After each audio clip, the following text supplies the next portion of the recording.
हमारे व्यवहार का जो मूल है वो हमारी स्थिति होती है। पहले हम कहीं बैठ जाते हैं, फिर वहां से जैसा हमको दिखता है वैसा व्यवहार होता है। शरीर में बैठ जाते हैं तो दूसरों को शरीर अनुभव करते हैं, संबंध में बैठ जाते हैं तो संबंधियों का अनुभव करते हैं, मन में बैठ जाते हैं तो फिर दूसरों के मनोरंजन की चेष्टा होती है, बुद्धि में बैठ जाते हैं तो फिर दूसरे लोगों को उसकी बुद्धि कम है, उसकी ज्यादा है, उसको ज्ञान देना चाहिए, अपने को ज्ञान प्रदाता मानने लगते हैं। और आनंद में बैठ जाते हैं तो फिर यहां से भी आनंद मिले, वहां से भी आनंद मिले, वहां से भी आनंद मिले। तो नारायण, ये 6 कोशों के नाम तो मैंने आपको ले दिए। एक कोश तो है संबंध कोश, और 5 कोश तो आपको ये मालूम ही है। शरीर, स्थूल शरीर अन्नमय कोश हो गया, और फिर प्राणमय कोश, फिर मनोमय कोश, फिर विज्ञानमय कोश, और फिर आनंदमय कोश। ये 6 जगह तो आदमी बैठता ही है। लेकिन इन 6 जगह पर भी बैठने का एक और मूल है, उसको बोलते हैं जीव कोश। जीव कोश अथवा अज्ञान कोश। जब कुरुक्षेत्र में गोपियां भगवान से 100 बरस बाद मिली तो भगवान ने उनको तत्व ज्ञान का उपदेश किया। सिर्फ 2 ही श्लोक बोले और उनको तत्व ज्ञान हो गया। नारायण, अब यहाँ तो सारी जिंदगी बीत जाती है, श्लोक पे श्लोक बोलते जाते हैं, रटते जाते हैं, तो तत्व ज्ञान नहीं होता। भगवान ने 2 श्लोक बोले और सुखदेव जी महाराज ने लिख दिया कि गोपियों ने उनके सुने हुए को आत्मसात किया, और आत्मसात करके उनका जो जीव कोश था वो ध्वंस हो। अब नारायण, ये जो जीव कोश है ये क्या आ गया? 5 कोश तो अलग अलग, 6 कोश की बात तो समझ में आती है, ये जीव कोश क्या है? तो इस जीव कोश के 4 अवयव हैं, 4 हिस्से हैं। मैं करता हूं, मैं भोगता हूं, मैं परिच्छिन्न हूं, मैं संसारी हूं। इसको मन में फिर दोहरा लो। इसके 4 हिस्से हैं जीव कोश के। मैं करता हूं 1, मैं भोगता हूं 2, और मैं इसी शरीर में रहता हूं, इस शरीर से बाहर मेरा कोई वजूद नहीं है, ये मैं परिच्छिन्न हूं। इसको बोलते हैं परिच्छिन्न, माने सीमाबद्ध। देश से बंधा हुआ हूं, काल से बंधा हुआ हूं, दूसरे से दूसरा हूं, देश काल वस्तु से कटे हुए को परिच्छिन्न बोलते हैं। और जब ऐसा हूं नारायण, तो फिर आता जाता भी हूं। पहले पता नहीं पशु योनि में था कि मनुष्य योनि में था, अब इस योनि में आया हूं, अब आगे फिर किसी और दूसरी योनि में जाऊंगा। इसको बोलते हैं संसारी। वैसे सब संसार में ही रहते हैं नारायण, लेकिन संसार में रह करके जो संसारी बना हुआ है वो महात्माओं की गाली है। महात्मा लोग जब कहते हैं कि तू संसारी है तो वो गाली देते हैं।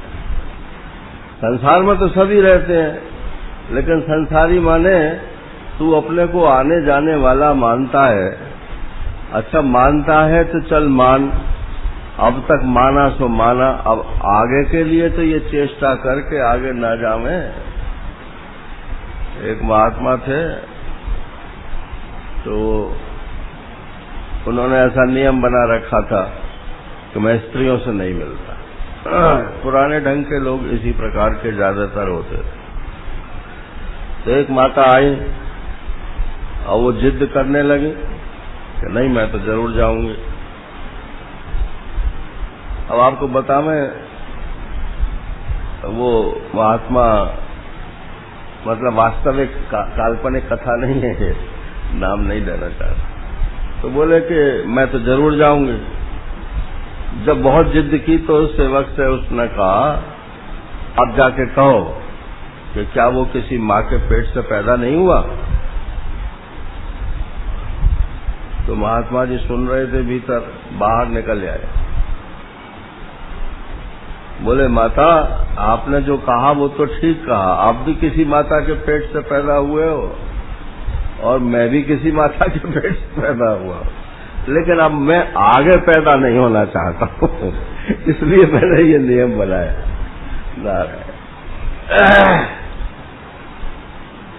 तो ये जो संसारीपना है, आवागमन का चक्र, इसी को बोलते हैं संसारीपना। ये जब तक अपने को हम जीव मानते हैं, कोई अणु मानता है, कोई मध्यम मानता है, कोई विभू मानता है, लेकिन मानते जीव ही है। कोई कर्ता नहीं मानता है, भोक्ता मानता है। कोई कर्ता भी मानता है, भोक्ता भी मानता है। और नारायण परिच्छिन्न तो जितने जीववादी हैं सभी मानते हैं। शरीर में कहाँ रहता है जीव?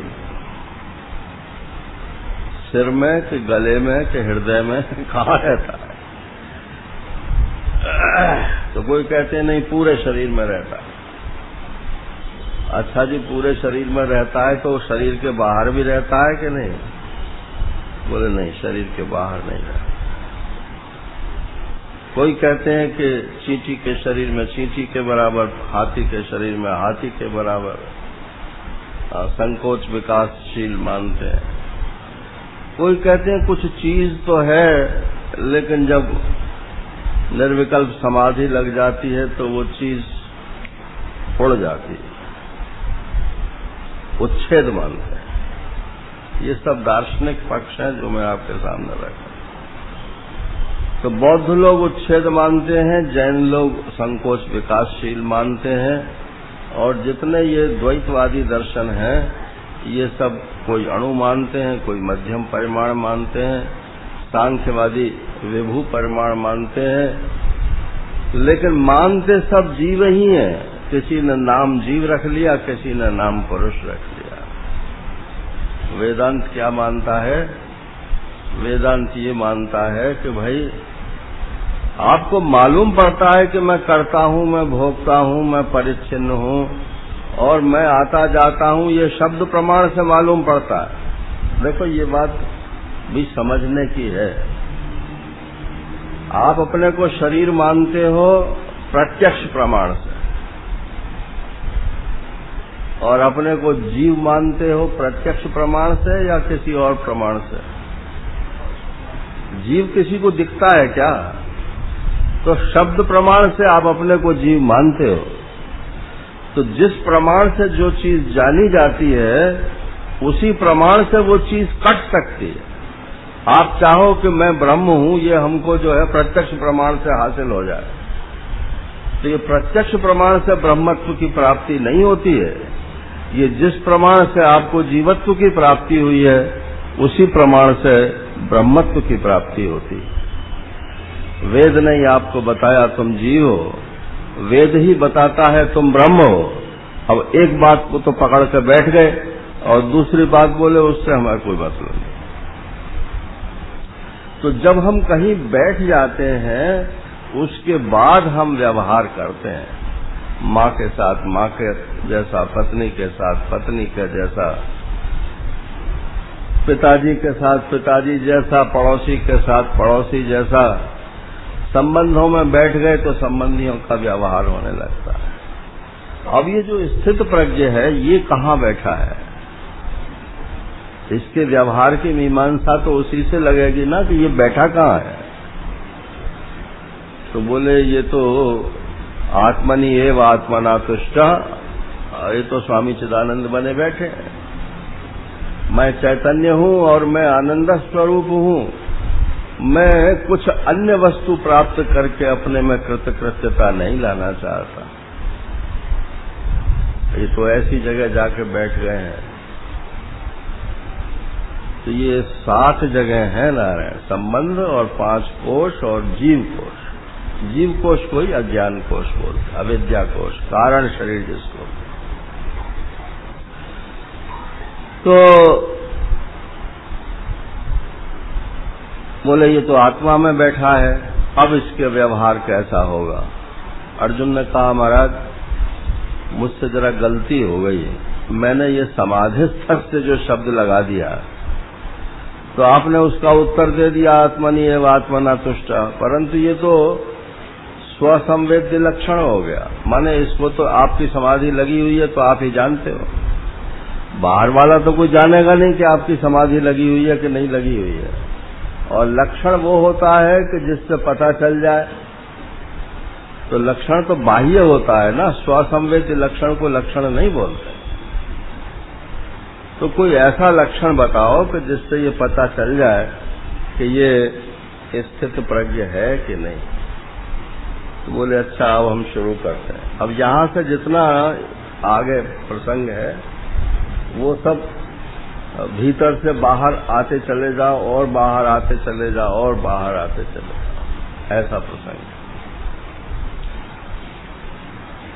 बोले आदमी है तो उसके जीवन में सुख दुख आएंगे कि नहीं, ये भी एक भ्रम है। अरे अब हमको तत्व ज्ञान हो गया, अब हमारे जीवन में सुख दुख क्यों आएंगे। तो सुख दुख तो आते ही है। अब मान लो ये सुनामी भूचाल आ गया, अब इसमें कोई तत्वज्ञानी क्या कर लेगा। तो जो दुख सुख के जो निमित्त हैं तो वो तो 3 ही होते हैं और वो सबके लिए एक से होते हैं, आध्यात्मिक, आदि भौतिक और आदि दैविक। ये सुनामी आदि दैविक हो गया और शरीर में रोग आ गए। कोई रोग लाना चाहता है क्या, लेकिन फिर भी आते तो हैं ही। क्यों आते हैं, डॉक्टर से मत पूछना क्यों आते हैं, वो कहेगा हमारे पास इसका कोई उत्तर नहीं। इस समय तुम्हारे पास ये रोग है, इसका इलाज करो। नहीं करना चाहते तो तुम्हारी इच्छा। क्यों का तो एक कारण किसी का होता ही नहीं है। भगवान शंकराचार्य ने कहा कि ये जितना व्यावहारिक जगत है ये सब अनिर्वचनीय माया का परिणाम है, जो स्वयं ही अनिर्वचनीय है। माने जिसके लिए अनिर्वचनीय माने होता है जिसका वचन के द्वारा निर्वचन नहीं किया जा सकता। लेकिन ये भी जरा मैंने परिभाषा थोड़ी गलत कर दी, इसमें एक संशोधन और कर लेना। जिसका वचन के द्वारा इदम इत्थम निर्वचन नहीं किया जा सकता, ऐसा ही है। ऐसा जिसको नहीं बताया जा सकता, उसको बोलते हैं निर्वचनीय। सब ये बताओ कि सबसे शुरू में संस्कार कहाँ से आ गए, सबसे पहले जीव में कर्म कहाँ से आ गया, सबसे पहली योनि जिसको। अब ये निरर्थक प्रश्न है नारायण, इन प्रश्नों का कोई उत्तर नहीं है। ये सब अनिर्वचनीय कक्षा के प्रश्न हैं। कुछ ना कुछ तो सब शास्त्र भी बताते हैं, महात्मा भी बताते हैं, और माया कह के सबको चुप भी कर देते हैं। कोई माया ने बोल दिया, किसी ने प्रकृति बोल दी, किसी ने ईश्वर इच्छा बोल दिया, हाँ सब ठीक, लेकिन इससे समस्या तो हल नहीं हुई। आपने कोई नाम ले दिया इस वजह से, लेकिन इससे समस्या हल नहीं है। जिसके कारण का वर्तमान में पता न हो उसका आप इलाज नहीं कर सकते। एक सज्जन थे तो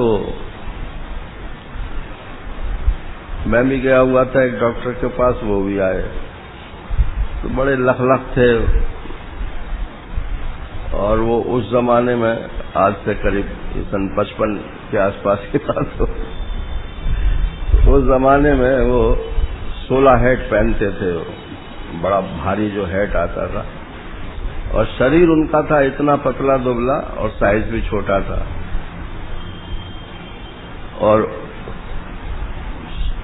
मतलब मुसलमान थे तो उर्दू ही बोलते थे। तो डॉक्टर से उनके कुछ परिचय था, तो उन्होंने कहा आपको खास साहब क्या तकलीफ है? बोले डॉक्टर साहब कुछ थोड़ा सा जरा जुकाम हुआ है। तो बोले आपने कोई ठंडी चीज खाई होगी। अब ये बात है मई की, शायद मई की बात है। तो बोले कि मैंने तो अपनी जानकारी में तो कोई नहीं खाई।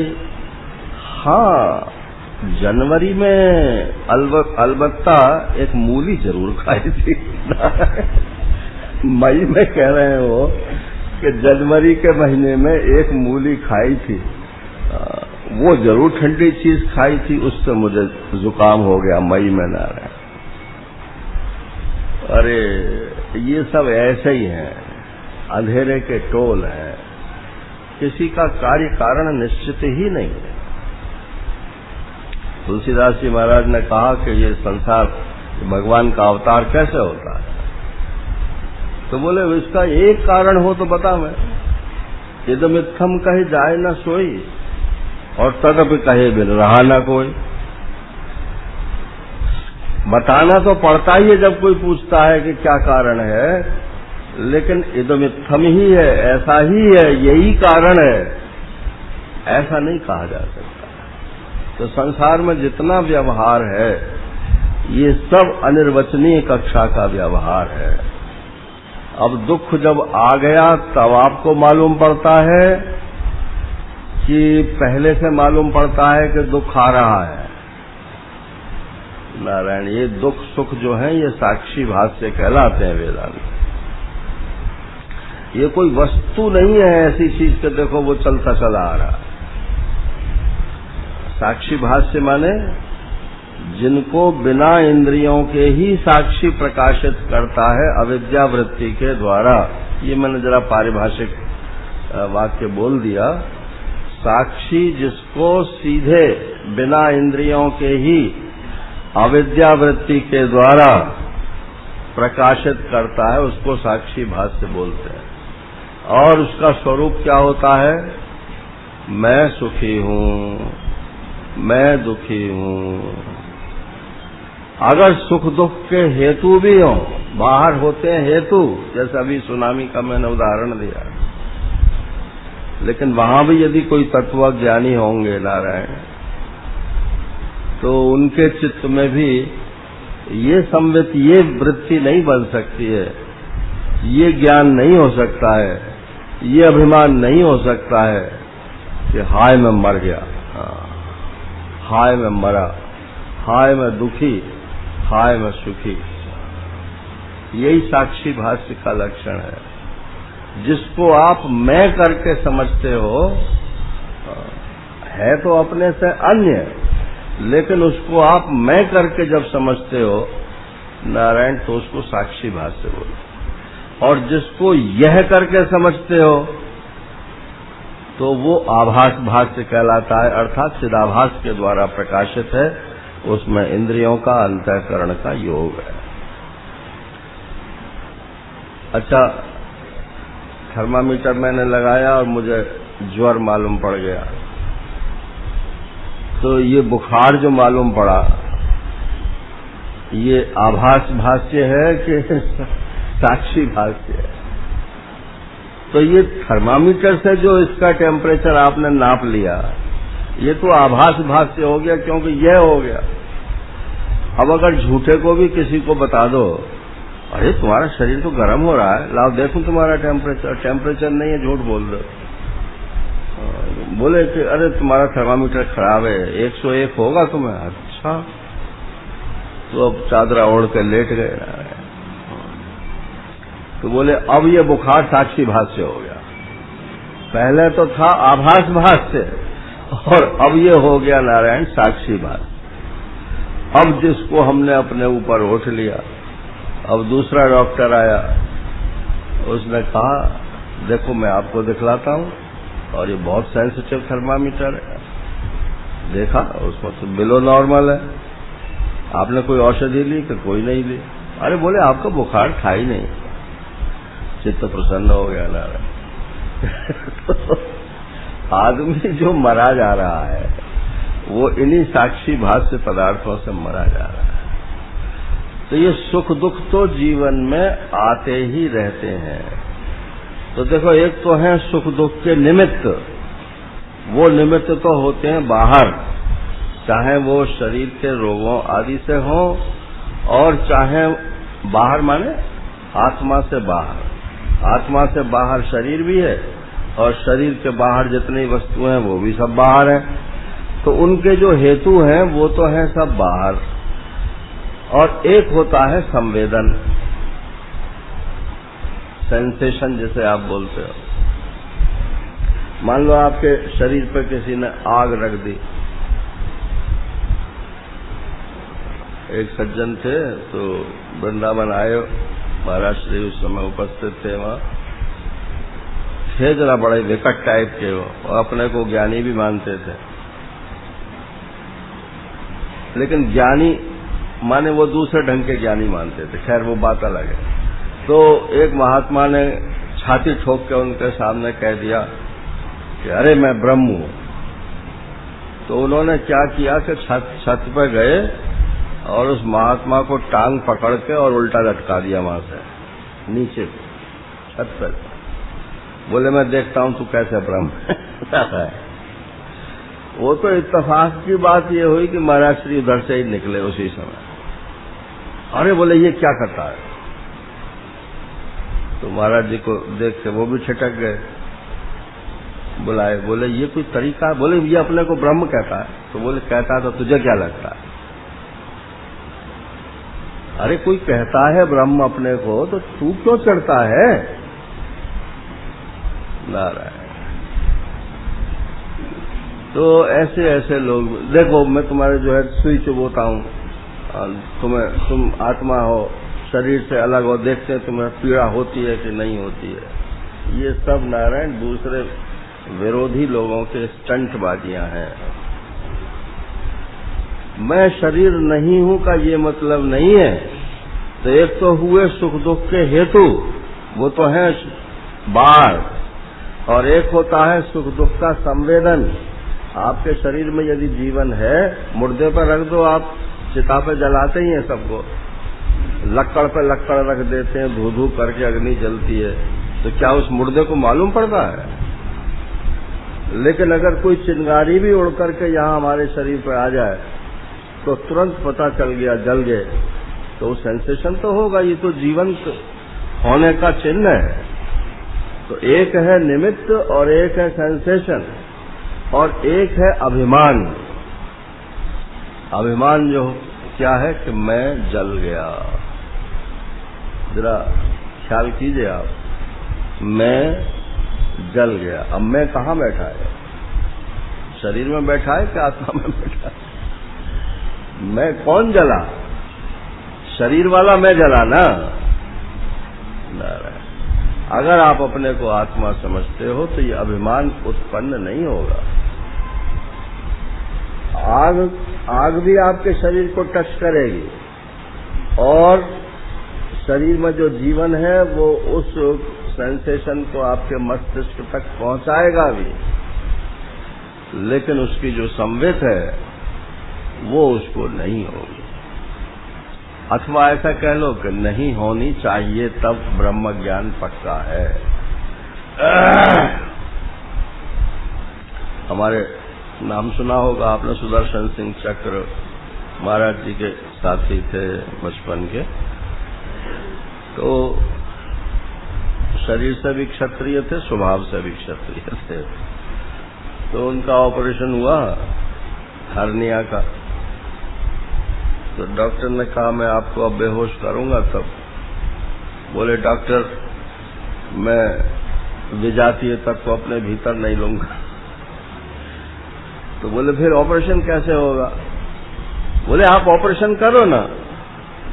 मैं कब कहता हूं? तो बोले आप हिलेंगे? बोले नहीं हिलूंगा। हमारा गंगाराम हॉस्पिटल में ऑपरेशन हुआ उनका दिल्ली में, और वो ऐसे ही पड़े रहे और उनका ऑपरेशन हो गया, नहीं हिले। इतना संयम का बल था उनके चित्त में। बाद में जब वो चलने लगे वहां से, तो डॉक्टर ने कहा कि महाराज ऐसा तो मैंने एक ही महात्मा देखा है आज तक, नहीं सब यही कहते हैं बिलबिला। तो मुझे मैं आपको कुछ देना चाहता हूं।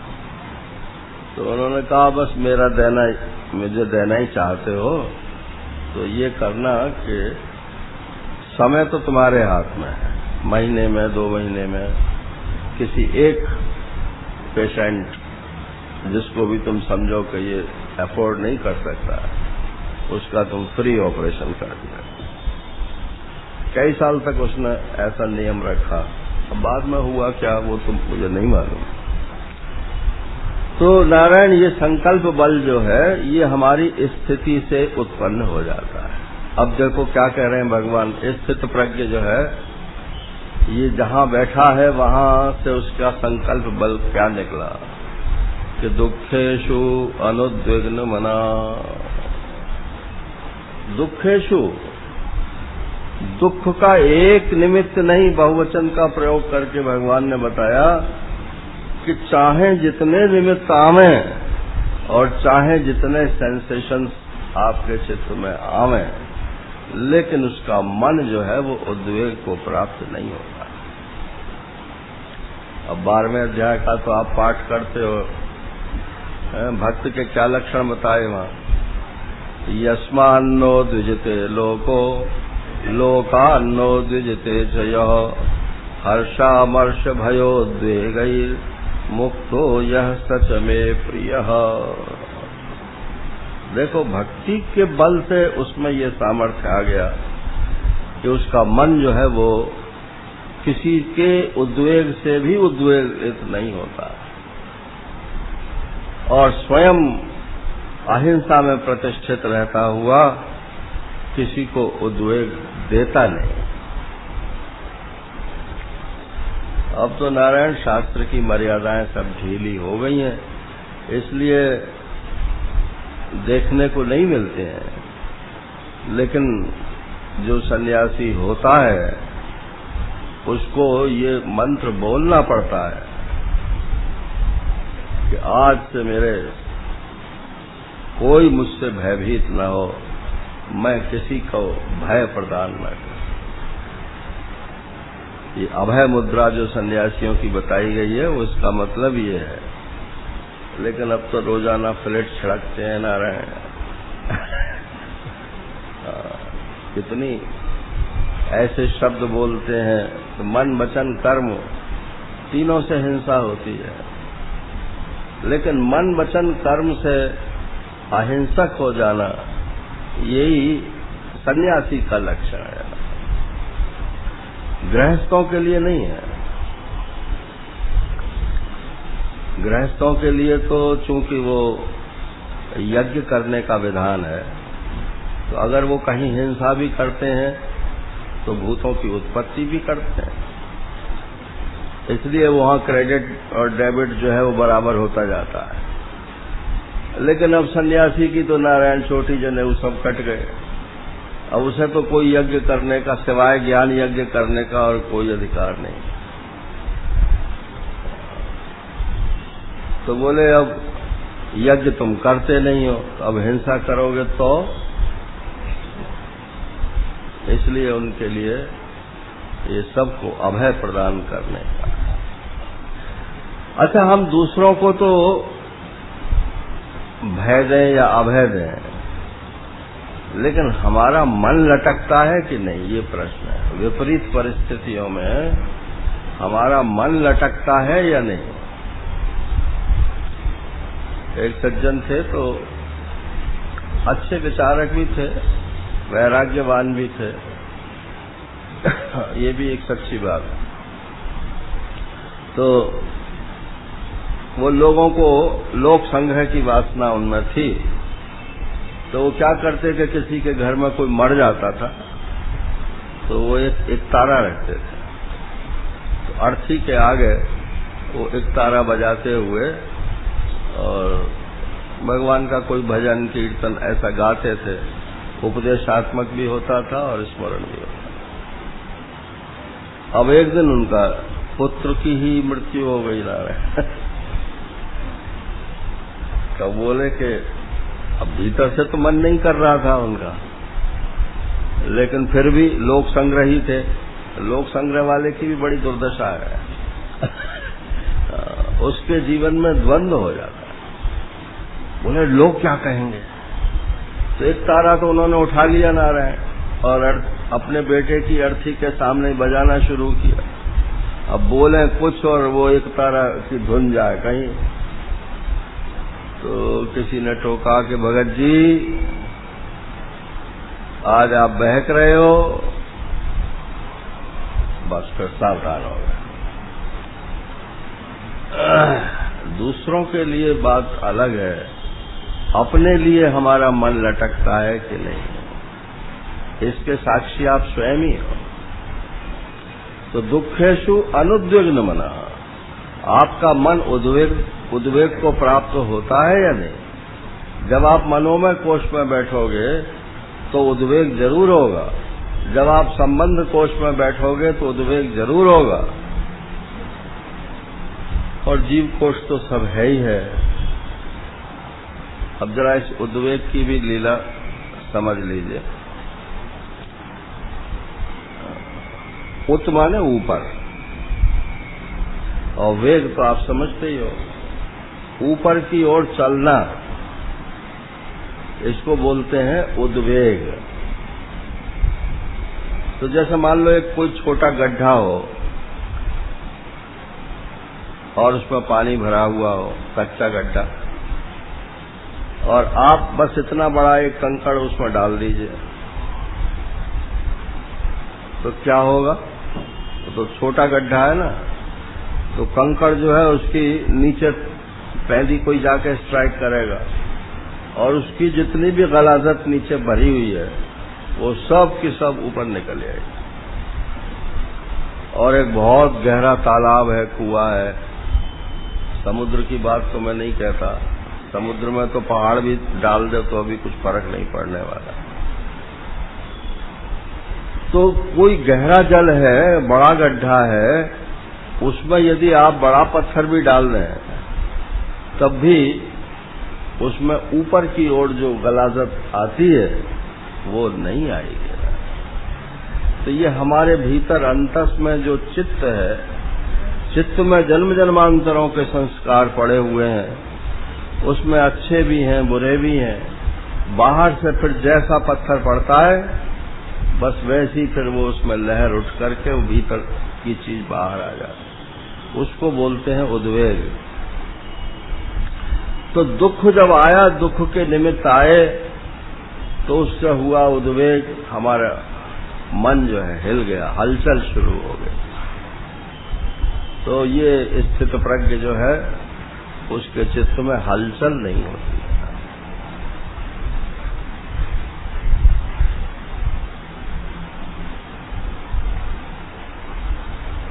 एक दफे क्या हुआ कि हमारा ऋषि के थोड़ा चरण दबा रहा,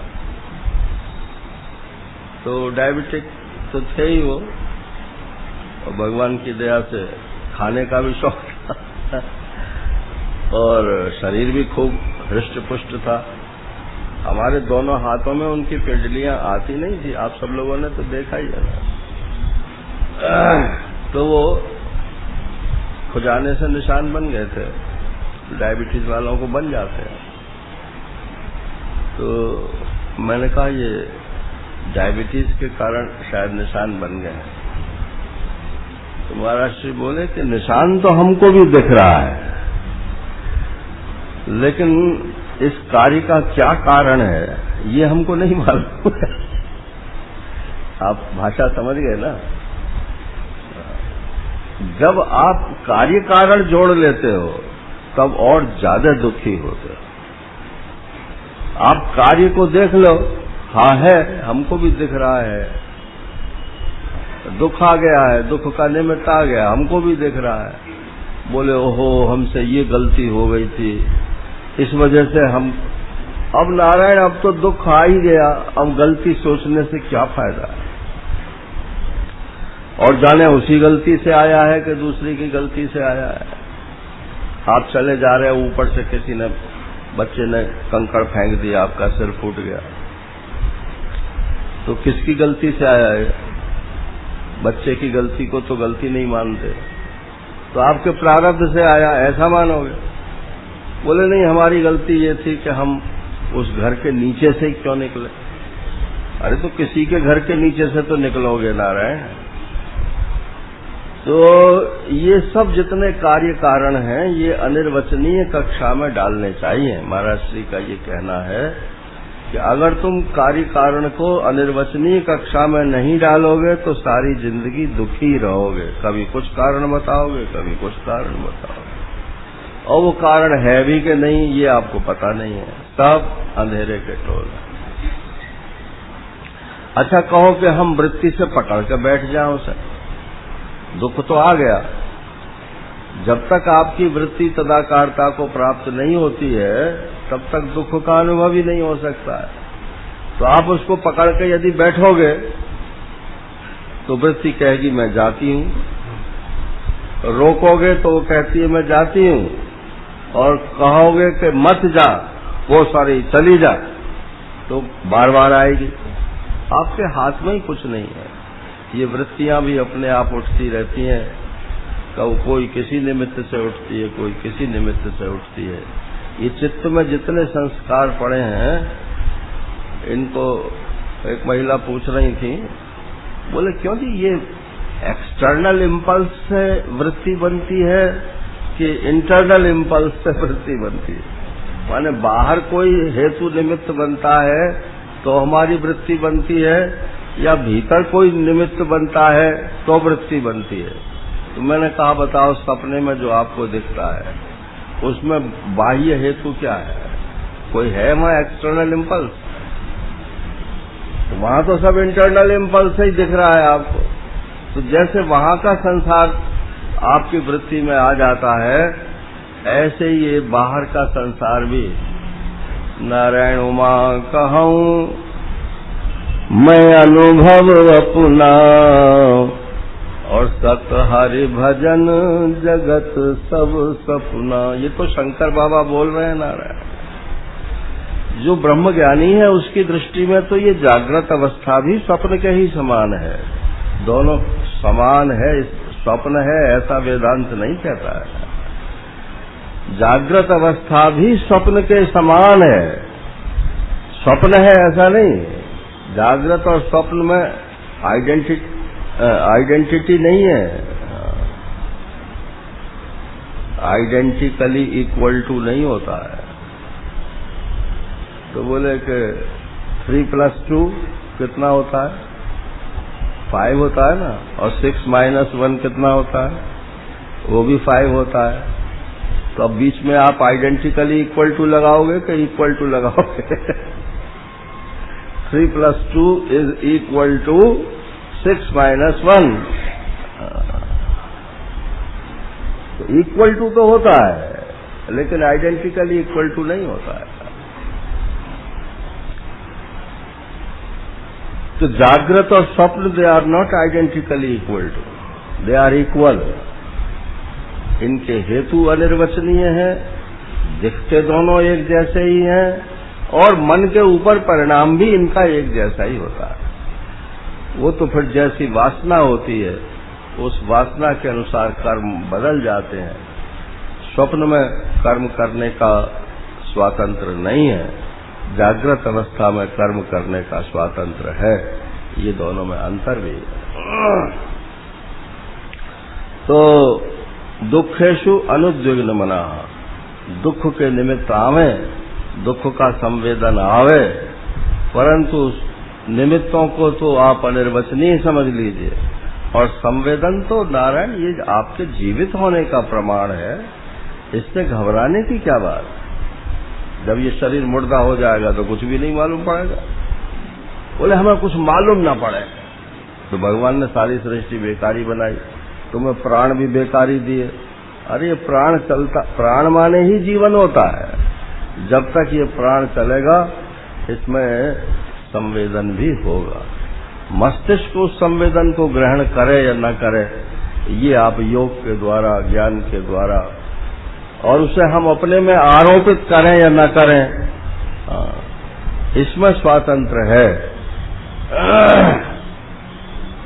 बाकी और तो सब ऑटोमेटिक चलता है।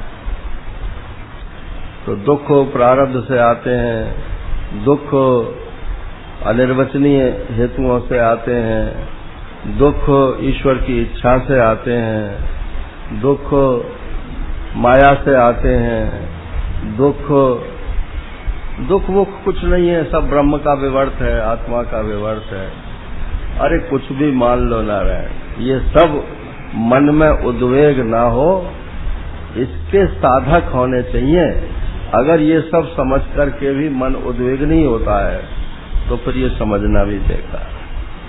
तो ये जो स्थित प्रज्ञ है, ये चूंकि आत्म स्वरूप में बैठ गया है, इसलिए अब ये उद्वेग को प्राप्त नहीं होता, अपने में आरोपित भी नहीं करता, इनको सत्य भी नहीं मानता, इनसे कोई अपेक्षा भी नहीं है।